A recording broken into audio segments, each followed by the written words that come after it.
Hello everyone, कैसे हो। मैं हूं राजीव और आप देख रहे हैं इस हिंदी मीडियम को। आज हम आपको बताएंगे वास्तविक संख्याएं। ठीक है, वास्तविक संख्या मैं आपको बताने वाला हूं। पूरी वन शॉट क्लास कराऊंगा। इस वन शॉट क्लास में वास्तविक संख्या पूरा चैप्टर हम खत्म करेंगे। तो इससे पहले चैनल पर नहीं है तो यार देखो, इस वीडियो को यार ज़्यादा से ज़्यादा यार शेयर जरूर कर देना। ठीक है, आपसे कह रहा हूँ, आपसे। ठीक है, देखो यार, मैं आपसे उम्मीद करता हूँ और आप भी अगर हमें सपोर्ट नहीं करेंगे यार तो फिर क्या होगा। देखो, मेरा सपना ये है कि देखो हर बच्चा का सपना है कि 95 लाने का, वो भी फ्री में। देखो यूट्यूब पे आप किसी का भी बैच खरीदेंगे ना, अगर आपका सपना है 95 लाने का तो आपको 499 899 मतलब पैसे जरूर देने हैं। मगर कोई इतने गरीब बच्चे हैं जो उनका सपना है, जब वो देखते हैं तो उनका दिल टूट जाता है और वो कहते हैं यार पैसे हमारे पास 100 रुपये तो हमारे पास है नहीं, जहर खाने के लिए रुपये तो नहीं, हम क्या करें। तो देखो मेरा सपना है कि मैं हर बच्चे को फ्री में पढ़ाऊंगा। ये मैंने सोच लिया है अपने लाइफ में, और फ्री ज्ञान दूंगा, कोई दिक्कत नहीं। बस हमें सपोर्ट करें यार, सब्सक्राइब कर दें। देखो सब्सक्राइब करो या मत करो, मगर इस वीडियो को यार शेयर जरूर कर देना। जो आपके दोस्त भाई बहन हैं वो भी यार कम से कम देख लें और सीख लें। वास्तविक संख्या वन शॉट पूरी क्लास होगी और इस तरीके से हम आपको समझाने वाले हैं कि 100% आप समझने वाले हो। तो इससे पहले चैनल पर नहीं है तो सब्सक्राइब कर दें। ठीक है, कर देंगे आप, कर देंगे तो मैं उम्मीद करता हूँ। ठीक है, तो देखो हम आपको समझाएंगे और बेसिक से एडवांस तक समझाएंगे। ठीक है, तो देखो यहाँ पे क्या है, वास्तविक संख्या है कि प्राकृत संख्या। यानी प्राकृत संख्या क्या होता है। देखो वास्तविक संख्या में जो इतनी जो सारी चीज़ें हैं वो मैं लेके आया हूँ। ठीक है, प्राकृत संख्या वो होता है जिसे हम गिन सकें। ठीक है, जिसे हम गिन सकें वो प्राकृत संख्या है। बस सिंपल सी बात है, यही आपकी डेफिनेशन है और कुछ नहीं है। ठीक है, जैसे 1 2 3 4 5 6 7 8 अनंत तक। ठीक है, और हमारी पूर्ण संख्या क्या है। पूर्ण संख्या बस इसमें भैया जीरो जोड़ दिया है। ठीक है, बस पूर्ण संख्या में जीरो ऐड कर दिया है, बस ये पूर्ण संख्या हो गया। बस कुछ मत करो। जो प्राकृत संख्या है उसमें अगर आपने जीरो ऐड कर दिया बस, तो आपका क्या हो गया, पूर्ण संख्या हो गया। हमने पहले जीरो ऐड कर दिया। ठीक है, तो ये पूर्ण संख्या हो गया। देखो एक बात और बताऊं, बहुत बच्चे पूछते हैं कि जीरो भाई प्लस है कि माइनस है। देखो जीरो ना धन है ना प्लस है ना माइनस, ये उदासीन है। ठीक है, इसको कोई मतलब नहीं है, उदासीन है। ठीक है, और अब हमारा क्या है, पूर्णांक संख्या। पूर्णांक संख्या किसे कहते हैं। देखो -4 3 2 1 और 0 1 2 3 4, यानी इसमें नेगेटिव भी हो और पॉजिटिव भी और जीरो भी हो। ठीक है, तो इसे हम क्या कहते हैं, इसे हम कहते हैं क्या, पूर्णांक संख्या। ठीक है, देखो -4, ये यहाँ पे भी अनंत होगा। -4 3 2 1 मतलब अनंत, और जीरो बीच में 0 1 2 3 4 अनंत तक। ठीक है, ये हमारा क्या होगा, ये हमारा पूर्णांक संख्या होगा। ठीक है, मैं उम्मीद करता हूँ कि आपको समझ में आया होगा। अब है हमारा सम संख्या। सम संख्या किसे कहते हैं मेरे भाई। सम संख्या हम उसे कहते हैं जो दो से विभाज्य हो जाए। ठीक है, यानी कोई संख्या है उसे हम दो से विभाज्य कर दें तो वो हमारी क्या है, सम संख्या है। ठीक है, तो जैसे यहाँ पे मैंने फॉर एग्जांपल अगर यहाँ पे मैंने 3 ले लिया और ये दो से विभाज्य नहीं होगा। ठीक है, ये दो से विभाज्य नहीं होगा भाई, ये दशमलव में आएगा तो ये हमारी सम संख्या नहीं है। ठीक है, अब बहुत लोग कहेंगे कि भाई ये 3, मतलब बहुत लोग समझ लेते हैं कि यानी इसे मतलब विभाजित तो करना तो 1.5 दूनी 3, ऐसे नहीं होगा, ओनली 2 से करना है। ठीक है, तो मैं आशा करता हूँ कि आपके समझ में आया होगा। अब हमारी क्या, विषम संख्या। यानी विषम संख्या वे होती है 1 3 7 9 11। ठीक है, जो 2 से विभाज्य ना हो। सिंपल सी बात है, जो विषम संख्या 1 3 7 9 11 17 13, यानी जो 2 से विभाज्य ना हो वो हमारी क्या है, विषम संख्या। ठीक है, और अब हमारा है भाज्य संख्या। भाज्य संख्या किसे कहते हैं मेरे भाई। भाज्य संख्या हम उसे कहते हैं जिसके 3 या 3 से अधिक फैक्टर हों, यानी 3 या 3 से अधिक गुणनखंड हों, अभाज्य गुणनखंड हों, तो वो क्या है, हमारा भाज्य संख्या है। ठीक है, सिंपल सी बात है, कोई दिक्कत नहीं। तो देखो यहाँ पे जैसे अगर हम बात करें 4 की, तो देखो इसके 4 में 2 भी आएगा। ठीक है, 1 भी आएगा, 4 भी आएगा। ठीक है, और देखो 3 तो हो ही गई हमारे, 2 दूनी 4। देखो जैसे यहाँ पे मैंने 4 के अभाज्य गुणनखंड किए, 2 दूनी 4 और 2 एकम 2। ठीक है, तो 2 भी आया, 4 भी आया, 3 भी आया। ठीक है, ये हमारी क्या है, ये भाज्य संख्या है जिसके 3 या 3 से अधिक फैक्टर हो। जैसे यहाँ पे हम 8 को ले लेते हैं, तो देखो 8 में हमारा क्या है, जैसे इसे मान लेते हैं 2 चौके 8, 2 दूनी 4 और 2 एकम 2, यानी इसमें ये 4 से भी भाज्य होगा। जैसे मैंने 8 ले लिया। ठीक है, ये 4 से भी है और ये 8 से भी है, ये सॉरी ये 1 से भी है। ठीक है, और ये 2 से भी है। तो देखो इसके 3 या 3 से अधिक फैक्टर हैं, अभाज्य गुणनखंड हैं, तो ये हमारा क्या हो गया, ये हमारी भाज्य संख्या हो गई। ठीक है, और अभाज्य संख्या किसे कहते हैं, जिसके दो फैक्टर हों। ठीक है, अभाज्य संख्या किसे कहते हैं, जिसके दो गुणनखंड हों, वो ही अभाज्य संख्या है। ठीक है, एक तो एक होगा और एक स्वयं होगा। ठीक है, जैसे यहाँ पे मैंने देखो, ये यहाँ पे अभाज्य संख्या है 2 3 7 11 13। ठीक है, जैसे यहाँ पे मैंने 2 ले लिया, ये अभाज्य संख्या है। देखो इसका एक तो एक फैक्टर होगा और एक स्वयं होगा, 2 होगा, ठीक है। और इसका कोई तीसरा नहीं हो सकता भाई, ये आप चेक कर सकते हैं, ठीक है। अगर हम 7 ले लें, 11 ले लें, 13 ले लें, तो इसके देखो हमेशा 1 होगा और 1 तो खुद होगा भाई 13 संख्या, ठीक है। ये हमारी क्या होगी, अभाज्य संख्या होगी, ठीक है। हम आशा करते हैं कि आपको समझ में आया होगा। अब है हमारी सहभाज्य संख्या, ठीक है। इसे इंग्लिश में बोलते हैं को प्राइम नंबर।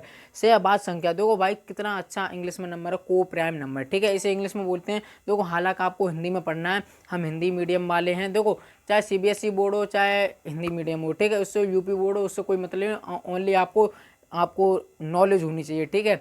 तो देखो हमारी क्या है, सहभाज्य संख्या इंग्लिश में बोलते हैं को प्राइम नंबर। सहभाज्य संख्या किसे कहते हैं, जिसके वे 2 संख्याएं जिनमें एक एचसीएफ हो, ठीक है।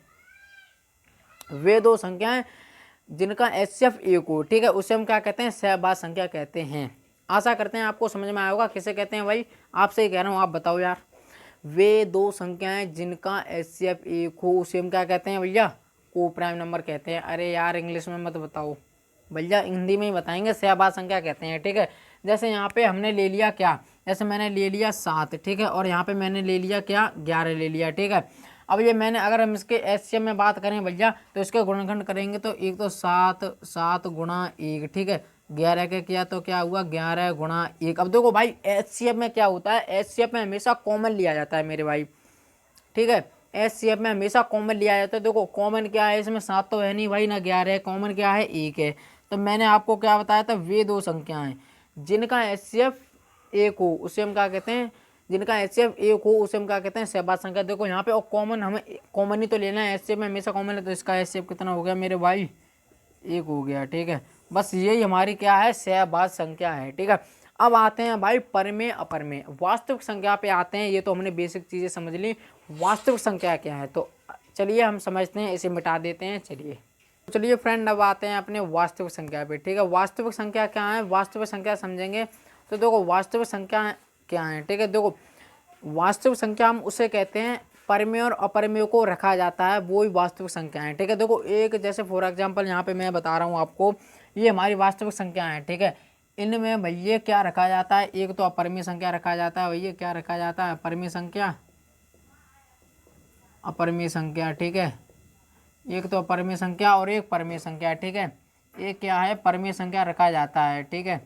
परमेय संख्या यानी परमेय और अपरमेय को जिसमें रखा जाता है उसे क्या कहते हैं, वास्तविक संख्या कहते हैं। बस सिंपल सी बात है। देखो जो वास्तविक संख्या हमारी एक टोकरी सी है, जैसे यहाँ पे मैंने एक टोकरी बनाई, ठीक है, और इस टोकरी में परमेय और अपरमेय को रखा जाता है, ये परमेय और अपरमेय को रखा जाता है, बस यही हमारी क्या है, वास्तविक संख्या है।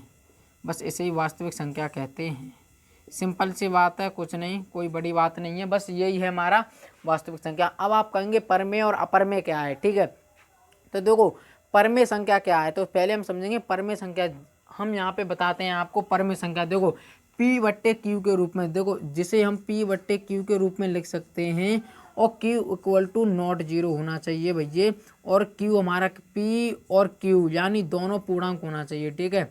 क्या होना चाहिए, दोनों पूर्णांक होना चाहिए, तब हमारी क्या होगा भाई, तब हमारा क्या होगा, परमेय संख्या होगा। क्या होगा, परमेय संख्या होगा। सिंपल सी बात है। अन्यथा अन्यथा अगर P अपरमेय संख्या किसे कहते हैं, जिसे P/Q के रूप में ना लिखा जाए, ना लिखा जा सकता, उसे क्या कहते हैं, अपरमेय संख्या कहते हैं।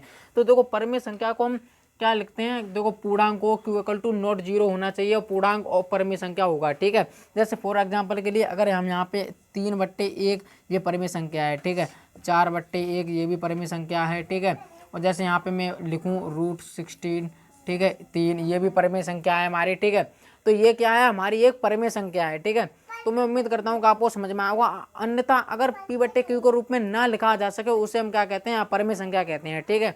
जैसे अपरमेय संख्या का उदाहरण हम यहाँ पे लिख लेते हैं। अपरमेय संख्या, यहाँ पे अपरमेय संख्या किसे कहते हैं, जिसे P/Q के रूप में ना लिखा जा सकता, अपरमेय संख्या, ठीक है।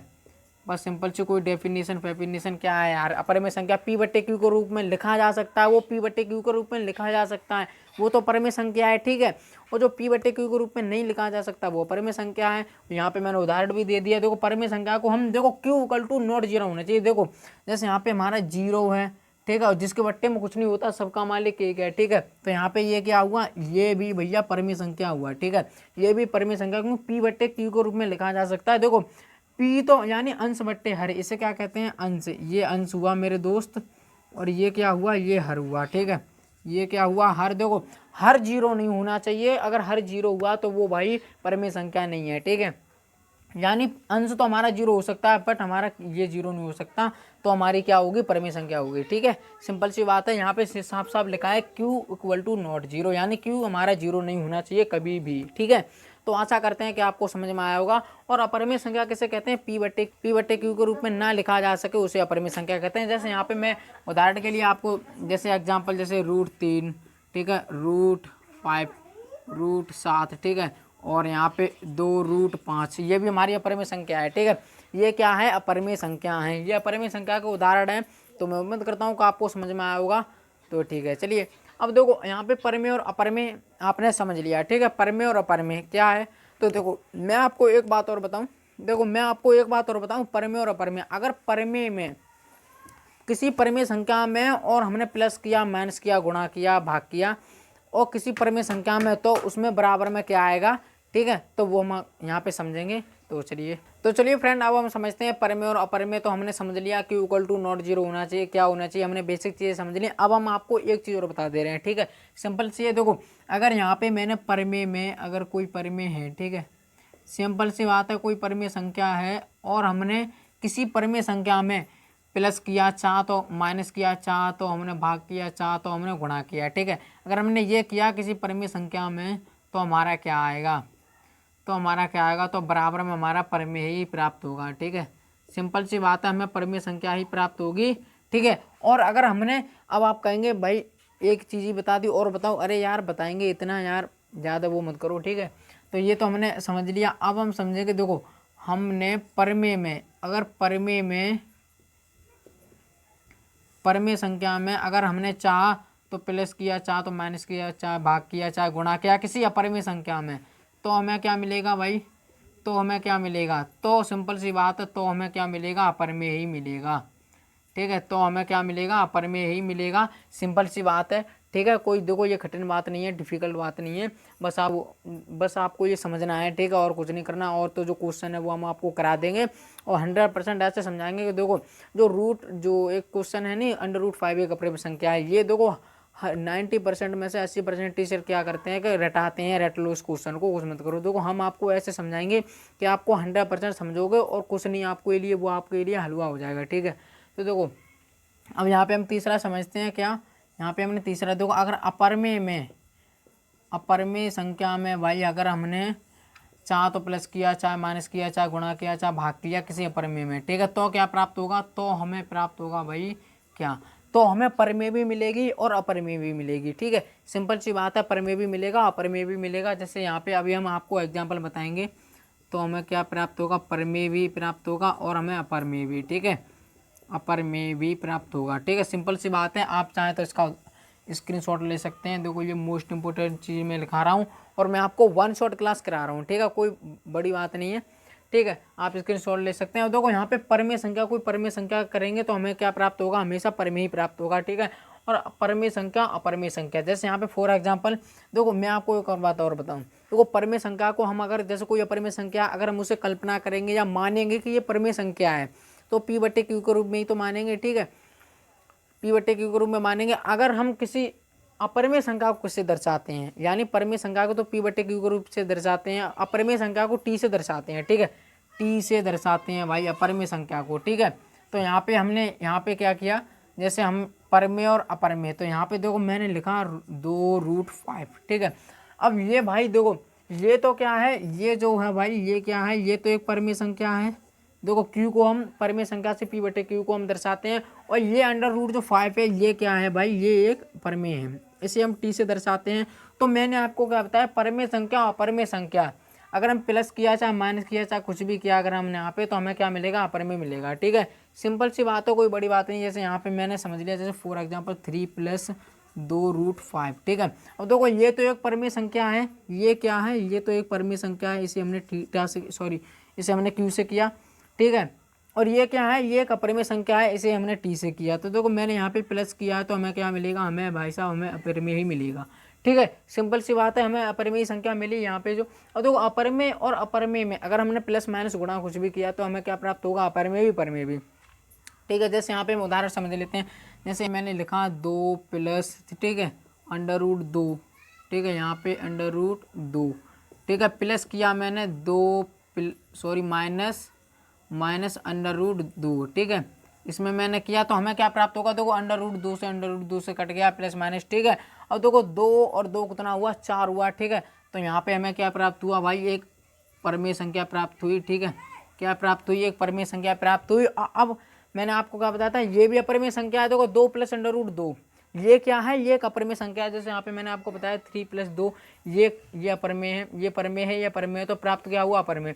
तो ये अपरिमेय, ये भी अपरिमेय, और बराबर में क्या मिला, परिमेय संख्या मिली। ठीक है, इसे हम 4/1 इसके नीचे कुछ नहीं होता, P/Q के रूप में लिख सकते हैं, ये परिमेय संख्या है। अब हम समझेंगे अपरिमेय। ठीक है, हमें अपरिमेय और अपरिमेय संख्या, ये भी अपरिमेय संख्या, इनसे हमें क्या मिला भाई, इनसे हमें एक परिमेय मिला।